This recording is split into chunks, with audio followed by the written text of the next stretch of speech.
नमस्कार, आप देख रहे हैं न्यूज टॉप 9। आपके साथ मैं हूं शुभांकर मिश्रा। चुनाव प्रचार के दौरान ममता बनर्जी पर लगी चोट को लेकर नई रिपोर्ट में आखिर क्या खुलासा हुआ?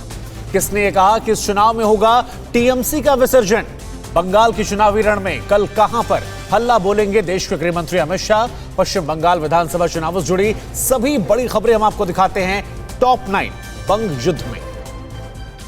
बंगाल और असम में बाकी बची विधानसभा सीटों पर बीजेपी जल्द ही उम्मीदवारों के नामों का ऐलान कर सकती है। नड्डा के घर मंथन के बाद पार्लियामेंट्री बोर्ड की बैठक हुई। पीएम मोदी की मौजूदगी में हुई इस बैठक में उम्मीदवारों के नाम पर फाइनल मुहर लगाई गई है।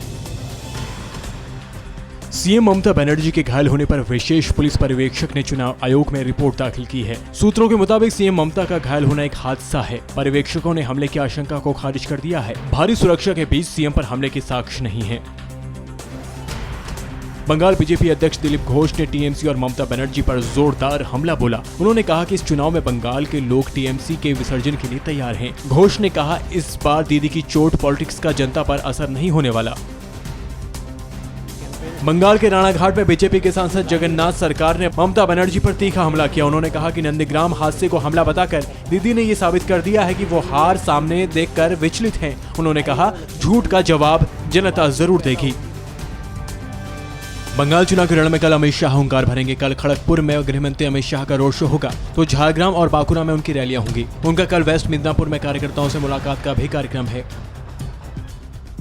बंगाल में पहले चरण के मतदान से पहले पीएम मोदी की धुआंधार रैलियों का प्लान है। पीएम मोदी 18 मार्च को पुरुलिया, 20 मार्च को कोटाई और 21 मार्च को बांकुड़ा में रैली करेंगे। चुनाव प्रचार के अंतिम चरण तक मोदी 20 मेगा रैलियों को संबोधित करेंगे।